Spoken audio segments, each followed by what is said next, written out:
Scroll number 6. What I feed grows.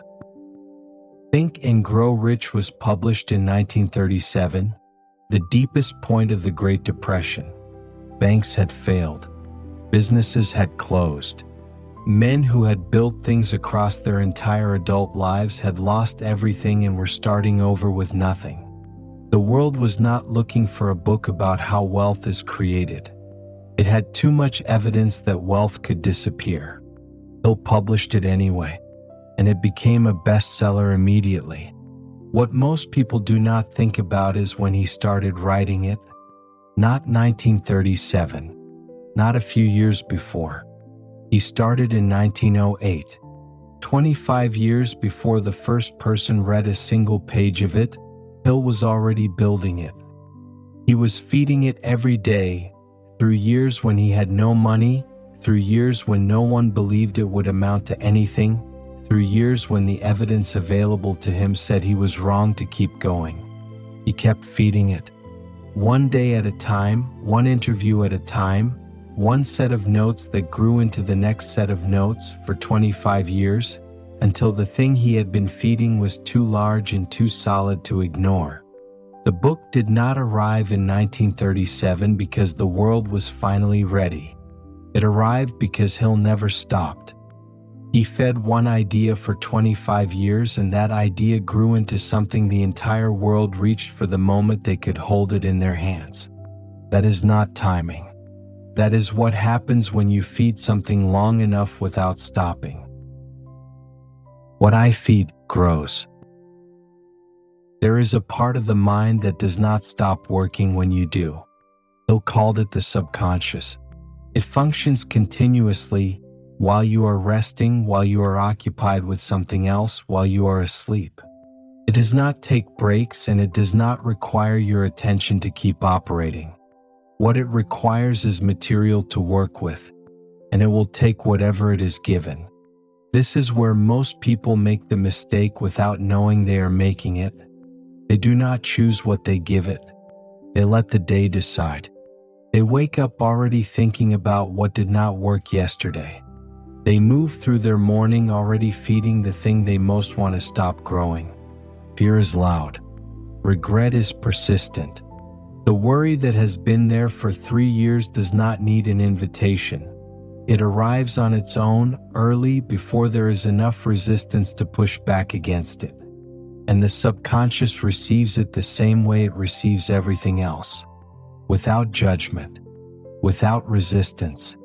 It takes what is given and it works on that. Hill documented this across 25 years and across 500 men whose results he tracked directly. The conclusion was always the same. What a person feeds their mind consistently is what their mind builds consistently. Not in the same form, larger. What goes in as a thought comes back as a belief. What comes back as a belief becomes a decision. What becomes a decision becomes a life. The subconscious does not create what you want. It creates what you repeatedly give it. And it does not distinguish between what you give it on purpose and what you give it out of habit. What I feed grows.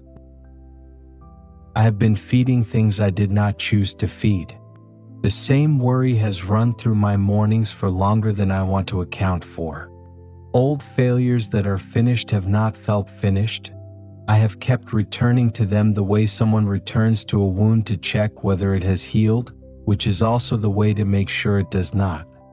I have absorbed fear from the people around me and carried it as though it were my own, until it became difficult to tell the difference between what I genuinely believed and what I had simply repeated often enough to mistake for belief. What I repeat, I become. That was the instruction in scroll number 3 of this immersion. The subconscious is the mechanism behind it. Repetition is how you feed it. The thing you return to most often is the thing it is given most often. And the thing it is given most often is the thing it grows. Hill understood this not as philosophy but as a description of how the mind operates. The subconscious grows what you feed it. It does not grow what you wish you had fed it. It grows what it receives. Hill had every reason to feed his work with doubt during those 25 years. He had been financially ruined more than once. He had seen other people abandon similar projects and go on to live reasonable lives. He had more than enough evidence available every single day that the idea he was feeding was not going to work. He fed it with the idea anyway.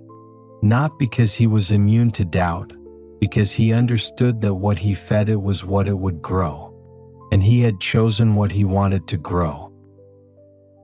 What I feed grows.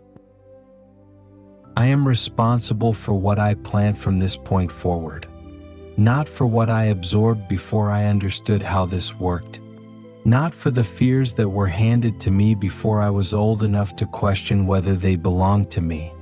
But from this point, I am responsible. The subconscious works regardless of whether I am directing it. Left without direction, it takes the loudest input available. Fear is usually the loudest. The thing I have been worrying about for 3 years is still loud enough this morning to arrive before I have decided what to give instead. So I decide before it arrives. I choose in advance what I will feed it. Not once in a moment of motivation, and then abandon the choice when the morning is difficult.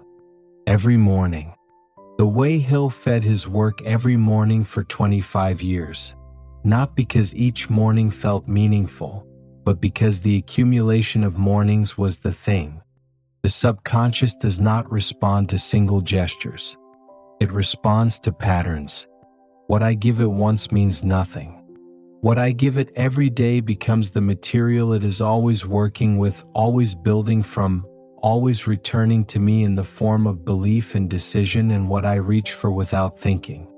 I do not need to do this perfectly. Perfection is not what the subconscious requires. It requires repetition. Hill's book was not written perfectly across 25 years. It was written consistently. That consistency is what made it grow into something the entire world reached for.